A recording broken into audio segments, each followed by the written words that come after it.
Howdy, howdy, and welcome to My Bloody Judy with your final faguettes, myself, Zachary Patton Garcia. And Ian Carlos Crawford. Today, our opening kill is a special guest, author of Surrender Your Sons, Adam Sass. Hi, Adam. Yes. Hello, Adam. How are you doing? Where you been? What you been Okay. up to? Oh, I have been grand. What a great time to be an alive person in the United States. It's been great. No, I've been, I have not been recording, stuff like this in a while. I'm like super miss it because I've been on deadline. I've got a bunch of books coming out. If you see up here, I've got my next book. Does that happen to be the book that's coming out that you have that happens to be displayed behind you? Yes, it is the very same. So my first book, Surrender Your Sons, is a thriller. It's already out. And my second book, it's a rom-com, The 99 Boyfriends of Micah Summers. It is out September 20th. And then I'm in the middle of writing, important to today's topic, I'm writing a slasher, which is Screamy Clueless, which is gayer. And it's called Your Lonely Nights Are Over. And it is going to be out next fall 2023. But I'm in the middle of revising that right now.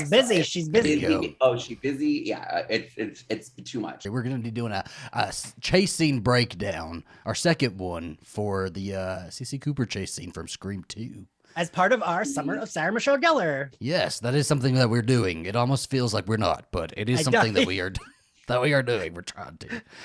Zach had dared to give himself some time off, and now it feels like we're not doing it. It's so funny. I love that you're doing this. But when I first heard of the Summer of Sarah Michelle Gellar, I was like, it's My Bloody Judy. Isn't that like every summer? Listen. We tried to do something special, okay? I think we both had, I know what you did last summer, in our mindset during that time, because everybody else commented the same thing and retweeted the same thing and said every month is Sarah Michelle Gellar month. It's like, we fucking know. I get it, okay? I get it.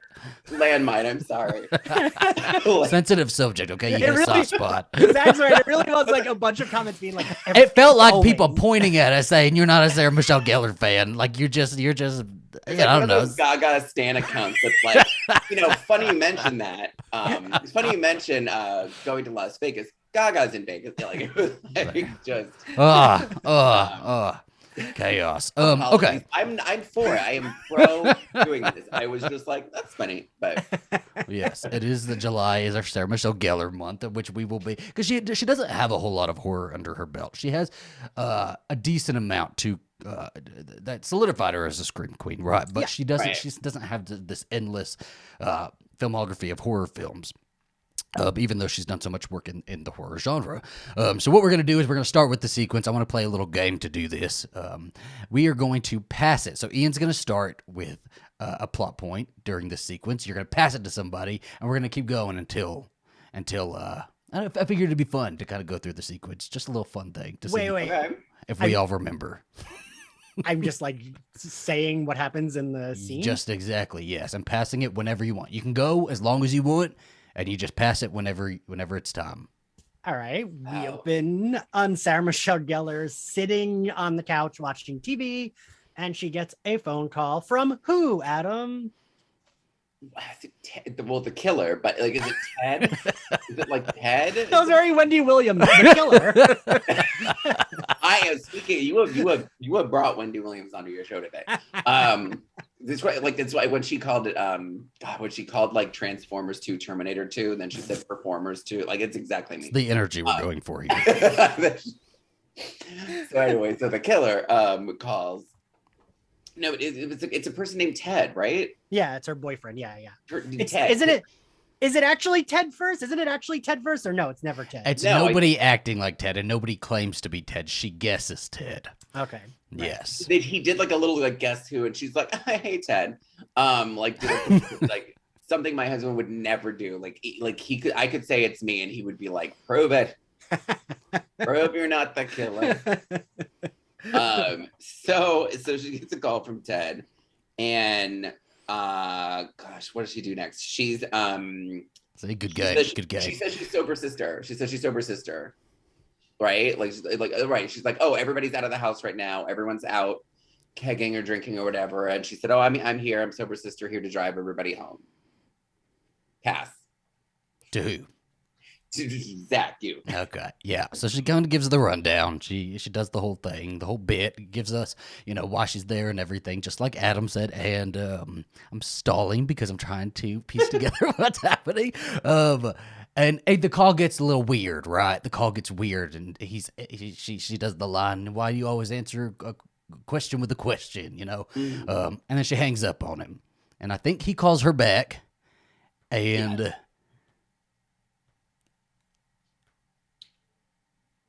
Why does she leave? Why does she call campus security? Okay, I can pass it whenever I He want. creeps Pass her to out, Ian. and then she goes and checks outside. Yes, pass to Ian. Doesn't she hear something and then, or he says That's something it. about, yeah, Yes. so she goes, either she hears something or he says something about seeing her. So she goes to check the door, opens the door, there's nobody there, looks at the staircase, looks up, asks where anyone is, and then Zachary, what happens? There's crackling on the phone. This receiver doesn't go very far. She can't really get campus security on the phone. She comes back inside instead of going out the front door. The Sidney Prescott advice: you just go out the front door, right? And one of her sorority sisters comes in and gives her a little spook. The phone rings, and she's not going to answer it. She's a little spooked by it. The sorority sister takes the phone, and then what happens, Adam?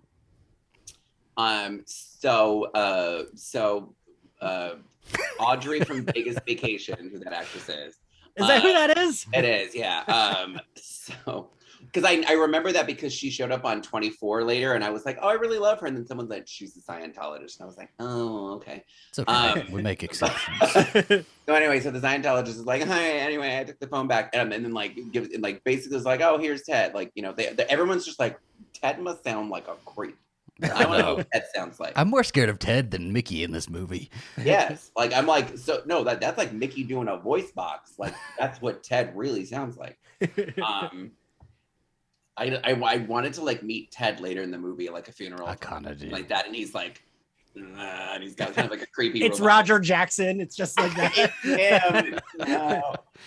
Anyways, so she gives the phone back. She's like, anyway, toodles, and leaves. Like she's basically Buffy from the flashback and Becoming, where she's got the sucker and she's being really, really origin story girly girl.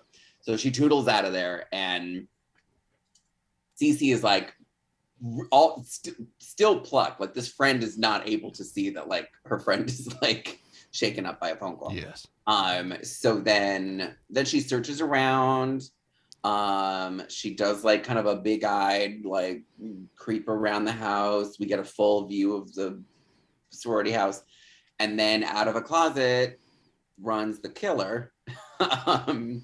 And then they have a chase up the stairs, and then that scary movie basically moment happens where she's at one rung and she's like, plant, bicycle, and then they chase up the stairs, and then they're up in an attic. This part felt very, speaking of, because we all did the Black Christmas episodes, this felt very Black Christmas. I love the house, and then they're up in the attic where it was it's very that Black Christmas attic where the killer just was. And then there's a whole bunch of stuff there, and I think she throws something through the thing to escape. She throws the thing through the glass, or he throws her into it. Hold on. Ian, how does it happen? How does it go, Ian? If you need to correct anything, this is the time you can go back and do that. Yeah, he throws her through the glass. He grabs her, she screams, throws her through the glass window. And I'm just gonna finish it off. He then stabs her in the back 2 times, picks her up, throws her off the balcony, and then Everclear plays as he cleans off his knife. And as Adam said, Mickey was real pissed. Why? It's so funny. When you think of it in the context, it's this kill happens, I guess, because her name is Casey and they were trying to connect the victims, but it was basically it happens because she made fun of a guy in a film class. Yeah. She made fun of a film bro, and that's murderable offense, as we all literally know now. Yeah. Online. Yeah. It's so funny because that's the interesting thing about Scream 2 is how much more episodic it is than Scream. In that's Scream, true. everybody kind of knew each other, and the kills were oh no, not so and so, but they don't really know Jada Pinkett Smith's character or her boyfriend. They don't really know Cici. They don't interact, so it's not what Cici's dead. They just know, oh, there's another murder.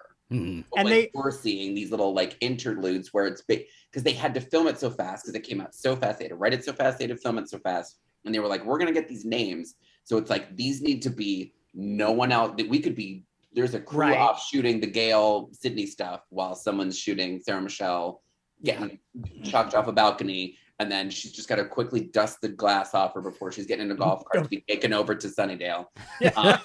Seriously. Across the alleyway, across just a quick little lawn with some tombstones, and then she arrives at Buffy Summers' house.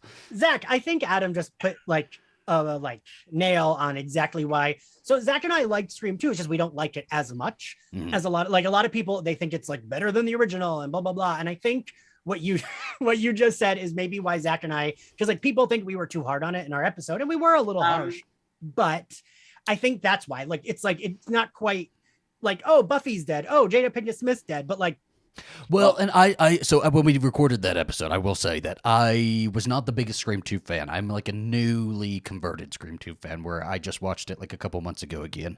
And I thought it was like the greatest fucking thing because it really is the last time we see Sydney's like she's got a full arc here, right? She's not like kind of sidelined for a little bit of the movie. Like it's her movie. It is just her movie. And I think that the kills and all of the victims kind of being scattered throughout this college town makes a lot of sense. Because yes, they're trying to do the copycat thing with the names, but this is a whole different killer, right? So like they wouldn't, they might not be thinking in the exact same way where I'll get all of her friends, right? Or I'll get all of the people surrounding her.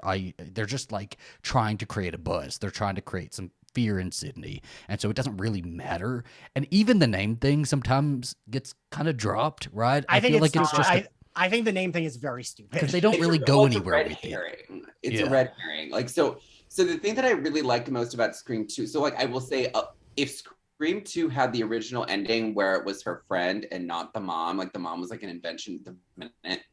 If it didn't have the mom ending, we'd feel way differently about this movie. Yeah. I will say that ending killer reveal does a lot of lifting for people's love of this movie. It doesn't invalidate it, but I'm saying like it is a big. I think you're right. Yeah. Point of that, because like if it was gonna be Timothy Oliphant and the friend, forgive me, I don't know the actress's name. But like she was originally the killer, and then the script leaked or whatever in the early internet, and then they had to like rewrite it, and then like good that they did because like came up with this ending that like made it like a very memorable movie. But I will say that a big part of Scream 2's appeal for like it's one of those things where like I can't disentangle it.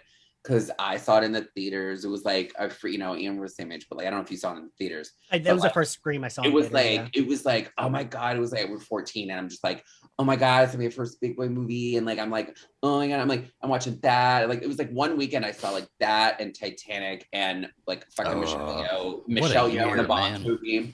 In like 2 weeks, it was like Michelle Yeoh in a Bond movie, Titanic and Scream 2, and I was just like, everything is made for me. Like, you should have kept all of those stubs. You should have framed those stubs, kept them. I should have made them heirlooms. Kind of getting. That could have been like the biggest piece of shit, and I would have still been like, it holds a special place in my life.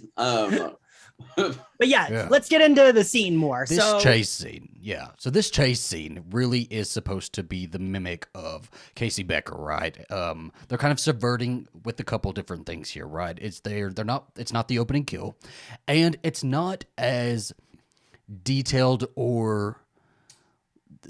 It goes a lot quicker and the tension builds a lot quicker, and then they kind of like, just blow the load a lot quicker.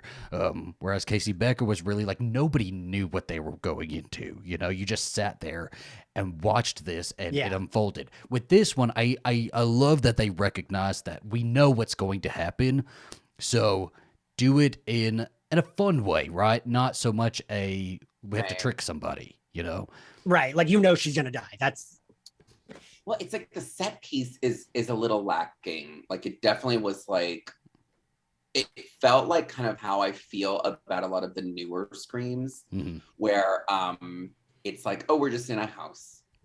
Like it's like I feel like Scream 2 leveled up in so many different ways, where it's like Randy is pulled into a van, and then there's a movie theater kill. Like a lot of these kills are very dramatic and very big, and the set pieces are memorable. I'm a big settings person. I'm like, well, you can't just kill somebody. You have to kill them in like a really dramatic, you have to kill them in like a new environment. That's like, I mean, it's how I'm ranting about the Obi-Wan show, because I'm like, there's too many, all this new Star Wars is like too many drab planets full of grass and nothing. Like we need to have the ice planet, the cloud planet, I'm very settings based. So like the setting of the sorority house that's why it's like a little lower on my list. Because like I wanted to see her be in the movie more. Well, that's fair, because you know, she gets the phone calls. We kind of do the Wes Craven thing where the camera follows her through the house. We see the layout, but then once she hits the stairs, it's like boom, boom, boom, boom. There's no like her climbing on a lattice or like climbing out of a window or like, and it could have like, we did have a Helen Shivers. We had a whole Helen Shivers like chase scene like that, but it would have been nice to see that here as well. Yeah. Because she can carry a chase scene. Yes. You're already dealing with the weight of, we know her so well as Buffy, and it's like, why is she just not kapowing this guy? And like, that's like not the movie's fault, but like, it's one of those things where like in What You Did Last Summer, that was a problem, but like, it's really a problem here where it's like, there isn't even a little cleverness of how to get away. Maybe she almost gets away. Like I wanted like a more of a close shave, maybe. I don't know. Yeah, do you agree with that, Ian? Then okay. Well, I think because like that's what, like, I know you did last summer. The thing Sarah Michelle Gellar do is she can like a chase scene, right? She's like, she has the range. She can do the face acting of like, I'm alone, but I gotta like act to nothing. I gotta act to the air. And she's good at that. So she can. This chase scene with a lesser actor would have been, but it is good because she's good. But I would have preferred, like Helen Shivers, it's like, you're like, oh shit, she's gonna get away. And then she turns, and then that's her mistake. Her mistake is turning around for 1 second, right? And I do think that would have...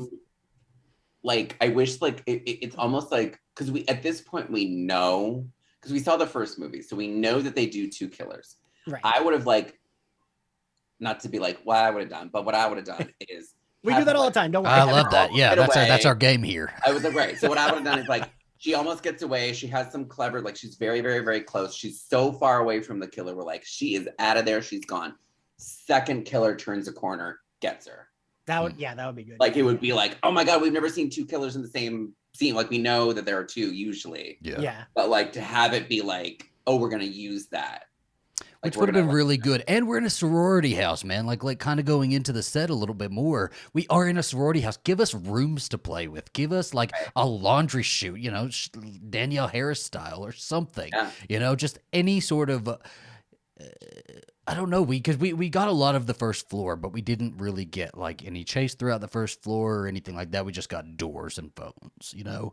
We got a lot more Black Christmas like homages. Yeah, like, the whole movie's in that house. Like, so you could have had like, there's a few memorable things where it could have been like, whatever. I do think the way they did it though works for me, and it doesn't knock it down on my list at all because of how quick it is. Because it is, when you watch her, Sarah is so good, and the scene plays so well that there is no time for her to think. She's just going, right? Whereas like Helen has moments. I don't know why we're comparing Helen Shivers and Cici, because it's Sarah Michelle Gellar's 2 big chase scenes. Helen, they gave her like plenty of time to like have quieter moments where she can sit and think, try to like come up with the route. Cici Cooper has no way to come up with the route. She's just like booking it. She tries one door and she just got to go in the straightest line that she sees, right? Maybe like if she had opened one of the doors and like one of the sorority sisters had been cut up and was wanted a roof climbing. I love a roof climb. You know, she could have gone out on the balcony, climbed up on the roof, and like you said, Adam, right? I don't know how the second killer got up on the roof. Second killer shows up, but just we don't even care. We don't care why the killer's on the roof. It's a killer throws her off the damn roof. It's like a clever girl moment where it's just like, oh, she tries. It's like she thinks she's away, and it's like, ooh, it was too late. She could have been holding on because there's a little. I don't even know what these words are, but the little like they're not antennas, but like decorative antennas that sit on top of like a roof peak, right? Do you know what I'm talking about? Like it's usually like a rooster or something. I don't fucking know what it is. There was something up there. There was something up there in the establishing shot. And it would have been cool. She could have like held on to that or something, tried to scream for help, and then it like breaks or something, and she just goes flying down. Right? I think what always bothered me. So like watching this when I was younger, I mean, again, this was because I didn't start Buffy till season 3. So I wasn't like into Buffy yet, but I remember thinking same thing I thought with Helen Shivers, like, oh, well, she's Buffy. She'll get away, right? And then thinking, oh, they just kind of throw her off a balcony. Like, Right.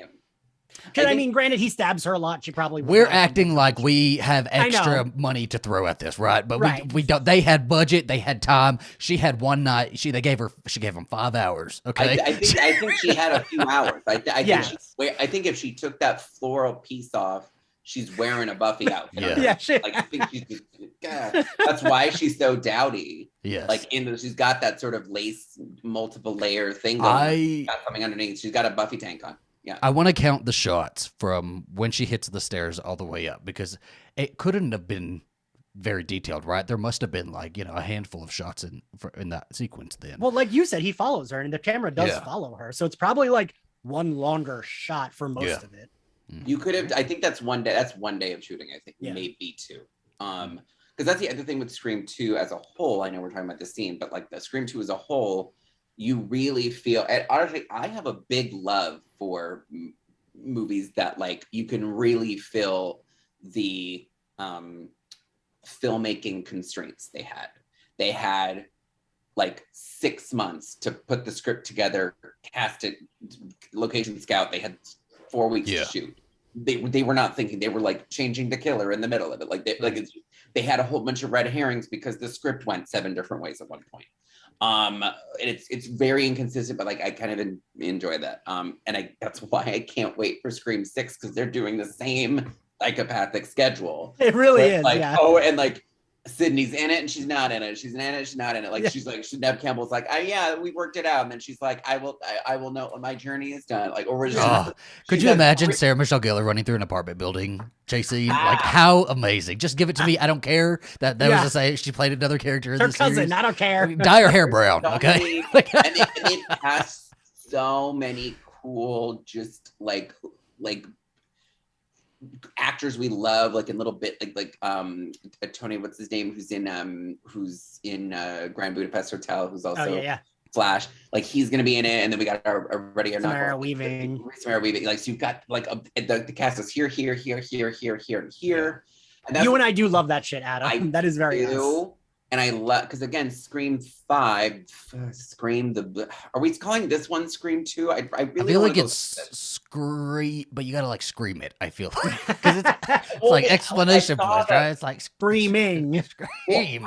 I think I saw, like, I don't know if this was like if official or not, but I saw like a thing that said Scream 2, and then you could see a 6 in the kind of see the 6, yeah. And I was like, well, then what do you call it then? They need to make it a little bit more clear, but it looks like exclamation points to me, so I'm kind of thinking it's just, I yell it in my head. I'm just like, scream!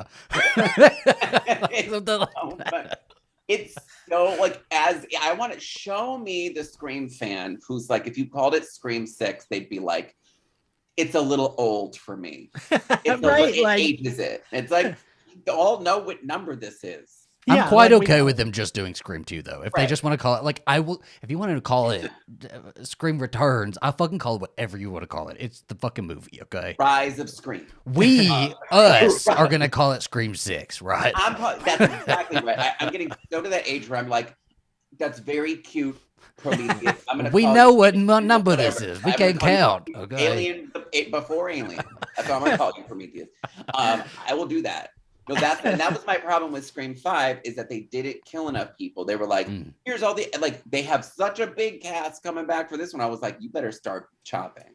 There's a lot of, that was a flop killer who, like, just wounded a lot of people. I like there being more characters. Yeah. Because that's one of my issues with Scream 2 is every new character. Scream 2 and 4, which I do love, every new character dies, and I kind of like to have like some new characters live, because then it's like if every movie all the new characters die, then it's like meh. Well, I mean, like, I think Scream the first did it Scream the first. Scream 1996 did it the best, because it was like a balance of like people, because you have to, again, you have to have someone you love die, and I'm not counting Dewey in that. Right. So you have to have like a non-legacy, like just like say Tatum. You have to say, where it's like, oh shit, but like it has to have stakes. Otherwise, it's like, I think at the end of Scream 5, that's where I was like, oh, they both the twins made it. Like, I'm happy both of them are going to be in it again, but it was like, it seems so improbable because there's so many stab wounds in it. Oh, I'm completely fine with it. It because we know like the likelihood of one of them biting it. This next one is pretty Right. high. That I wanted as many new characters in this one as we were gonna get. Right. So like that one just felt more of like a setup to me. Right. But like let's talk about Sarah Michelle Gellar for a second. Right. And her in this scene. Let's talk about how she sells it. Is she kind of like phoning it in? Because it's very clearly like her management were like, Scream 1 was huge. You need to get your face in this movie. You don't have time to film a huge role in this movie, but we'll get your face in it, right? I would even say that like Wes Craven or Dimension Films was like, Buffy is a very big show. Yes. We need Sarah. Like I would even. She did not care to be in this movie. She No. did not give a fuck about being in this movie. But it was a great business move for her. Well, that's the thing. Like, it got her in the Entertainment Weekly photo shoot, which is full of people who aren't in the movie a lot. Yeah. Tori Tori Spelling is in it. Tori Spelling. But I fucking love it, and I'm so happy about it. Right? I'm trying to picture. Is Heather Graham in the? Yes. In the, it's stupid. Like, Heather it's Graham, Tori Spelling, Jada Pinkett Smith, Sarah Michelle Gellar, Courtney Cox, and Nev so Campbell. good. So good. It's like it's who and who with the character names. I'm like, And Heather Graham wasn't even famous back then, right? Yeah. No, she was, because she did. She did Boogie Nights. That was. Okay. I thought Boogie Nights was after. Okay, that makes sense. Don't get me started, because she did Twin Peaks in 1991, and she was in the finale. Don't get me started. Yeah. But she did show up and give. Sarah showed up and gave a performance still. Oh yeah, it does feel slightly phoned in to me. It feels very like copy paste for her, but she's so good at doing just acting right. that it reads as like top notch still, right? Because it is still her classic Helen Shivers acting scared kind of thing. There's not a whole lot of depth to the character. I think there's more depth with her in. I'm really glad that there's that classroom scene, right? Because we get a lot of character from her there. Yeah. Well, and like I think the thing is, I don't think Sarah Michelle Gellar, like, I guess we're both saying the same thing here, but I don't think she phones in anything, because especially from like any time I've talked to any Buffy actors on Slayer Fest, it's always like, you did not want to mess up when you had a scene with Sarah, because she knew everything. I'll backtrack. I don't think she's capable of phoning anything in. Fair. I think she had already a template of what she was going to do here, and that's more of what I mean. That's fair. She's not reinventing the wheel with exactly. She wasn't trying to do anything. She was new. This is her with a. It's not like doing a different thing. They hired her for this thing. Yeah. And I would, even if she was like, listen, I did this at 3 a.m. before having to go nap on a cot and then be shaken awake by Allison Hannigan in the morning. And, I had a few hours, whatever, and she still pulled it through. It doesn't read as I think it's more that where it's it's not phony. It's more yes, she's doing very familiar shtick here, which then becomes very infamous for. It's very good. It's basically we're doing that she's doing that thing we all love. Say the line. It's that, right? Yeah. Yeah, and I remember reading that Sarah Michelle Gellar was the only person who didn't get scared when she had to film her alone scenes with Roger Jackson, because he would be close by talking, doing the ghost face, and that she was the only one that didn't get scared, and between takes would sit down with him and talk to him. But she was fine. I'm sure. Which I love. I love the idea of her being her. No, what's to be scared about? Acting like a 60-year-old veteran actress by this point. She's like, come on now, guys. I want to know what her goals were going into acting, because I know she went in really young, which is your mind just adapts to it, right? And it's just what you know. But at this time, and imagine her sitting on the Scream 2 set on some chair that they bring out for her while they're lighting the set. What is her goal? What is she thinking? Is she here to get it done for a couple hours, get out of there? Does she have, I don't know, but what was her acting dream, I guess? Does she, because she seems more like this was a career thing rather than I want to get up on the Oscar stage. And I cannot picture Sarah Michelle Gellar doing an Oscar speech in the bathroom mirror. I just don't. No, this isn't like she doesn't seem she didn't seem like that type of Tracy Flick, Black Swan, Sayers. Like, her goals were simple. It was to do all of this and then do her dream of making Simply Irresistible.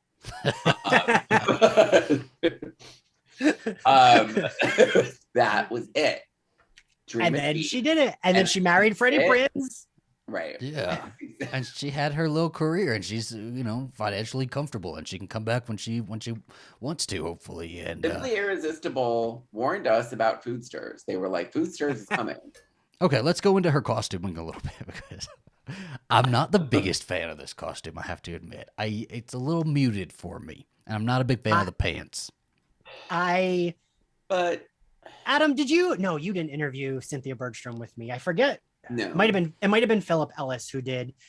Yeah, it's Philip Ellis. And I actually asked her because the pants and boot shoe that she's wearing look exactly like the pants and boot shoe that she wears in Becoming when she does her run with the jacket. Right. And Cynthia was like, I was like, is it? Did I like crack the code? And she was like, no, I don't think so. I just don't accept that answer either, though. I feel like we know better. And I just picture like you having this like I'm so proud very cool costume designer, and you like have the murder wall behind you where you're like, listen, it's this, right? And she's like, it was a boot. I don't remember the boot kid.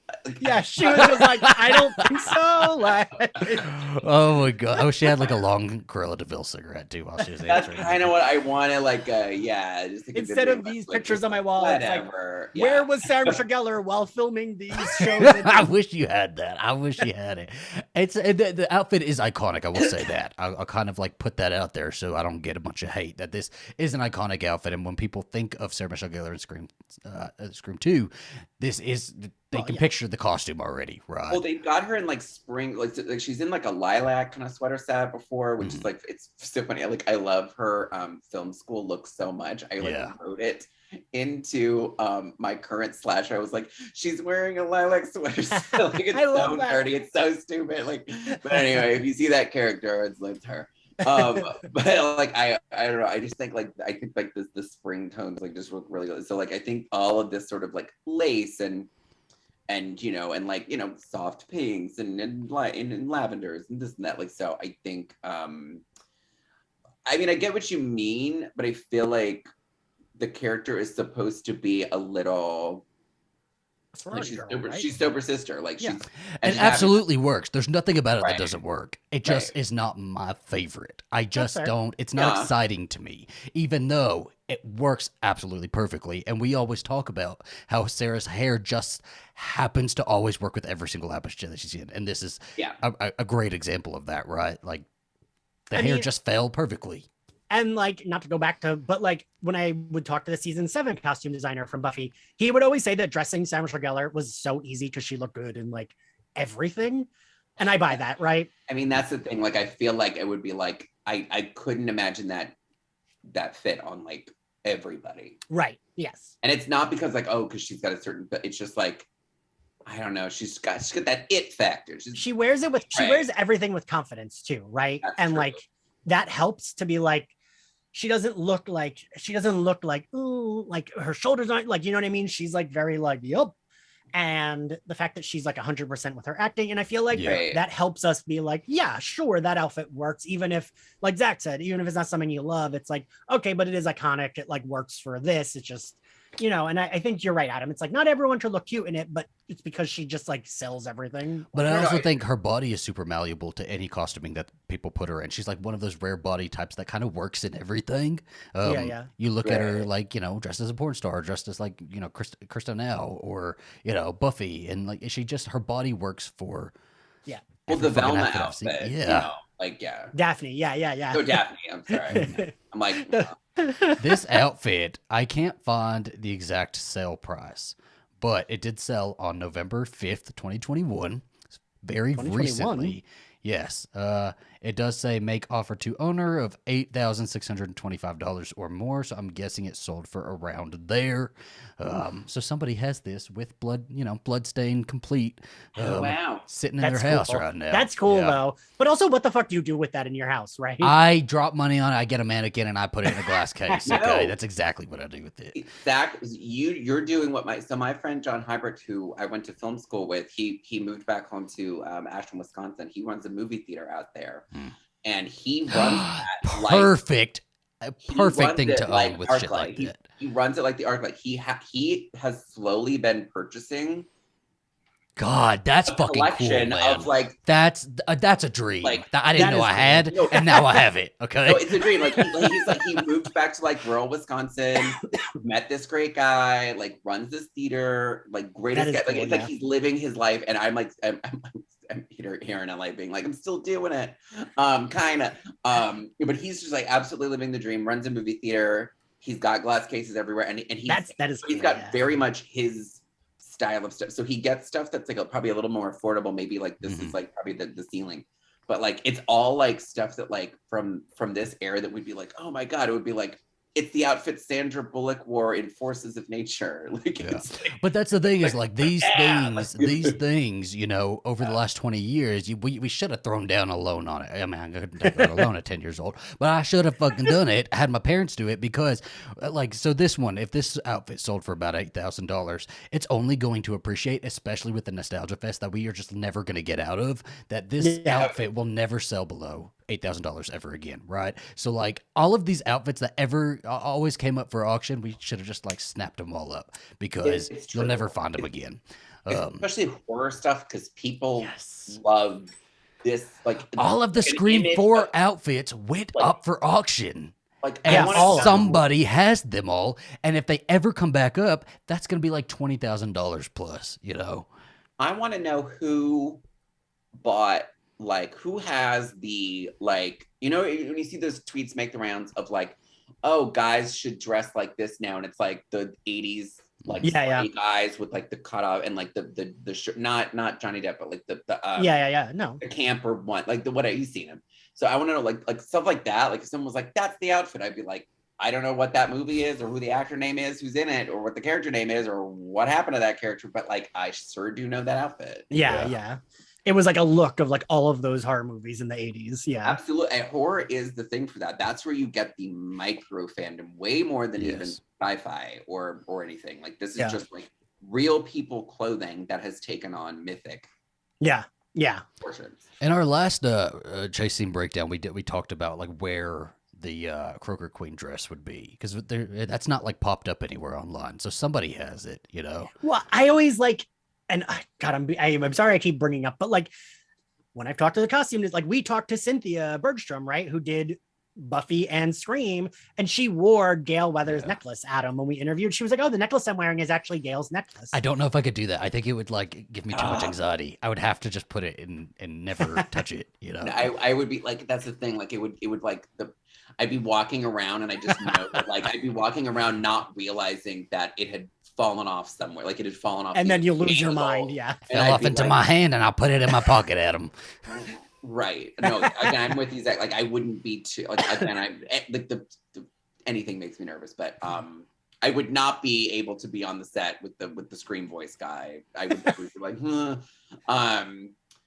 but I would say, I mean, I think that's one of those things where this I mean, it's not like the most iconic outfit ever. It's not, but it's not what Helen Hunt wore in Twister. I would pay $10,000 for that. All of it, yeah, exactly. But it is something. This is still something that will. She's gonna have a moment where she comes back, right? It's gonna happen. It's just Sarah Michelle. It will happen with her. Every gay mind on the planet is like rubbing crystals. We are fucking waiting. It is an iconic scene, isn't it? It is one that lends itself to the Scream franchise when we have our handful of, iconic scenes from the Scream franchise. This is one of those ones that you just automatically think of. This is like one of the chase scenes you think of within the Scream like universe, but also especially for like Scream 2. It's like this and Gail's chase scene Yeah. towards the end are like they made fun beachy of it for, this is the scene they made fun of for Scary Movie, which Yeah. was, it's again, so like again, like it's clearly hit a moment in people's lives, and because it is a little archetypal. It is for the reasons we've said. It is like, it's a meat and potatoes, chocolate ice cream. Like it's a very, everybody loves this kind of flavor thing, and she does it better than anybody. Right. And she came in and delivered like dominoes, and it just is, and it was done. Yeah. Like it kind of is something to be said about not reinventing the wheel every time, which I think maybe for the newer Screams, I wish they would overthink a little less, but that's another. Yeah, this movie is just filled with moments, and I think this is just one of many moments that it has made Scream 2 so iconic, which is so lucky for them, right? Because of how fast they did move with it, that it could have very well been like so shitty, but it turned out so iconic and so great. And this is one of those scenes that adds to it. She never misses, even when she hits the pavement. So, Yep. With that, Adam, where can everybody find you? You can find me on every social platform: Twitter, Instagram, TikTok, not Facebook, at the Adam Sass. And then you can buy my current and future books at wherever you buy your books. Serenity Your Sons is available everywhere now. The 99 Boyfriends of Micah Summers will be available in September, and Your Lonely Nights Are Over, the book I've been shamelessly plugging, is currently in my inbox. It's currently just sitting there, but it will be available next year. But you can't pre-order it, but you can add it to your Goodreads account. And if I recall, it's the book I read the first few chapters of, right, Adam? It is. It's a little different now, but it is definitely, it's definitely spooky, moody vibes. I will say I've never read only 4 chapters of a book and loved it that much, so I'm very excited. And you read it years and years and years ago, so like that's a good sign. Adam's Scream 6 death is him, because that book is just sitting in his drive or whatever. He goes and pulls it up to do a revision, and somebody's changed all the words to "What's your favorite scary movie?" and it just kills him, automatically, kills him instantly.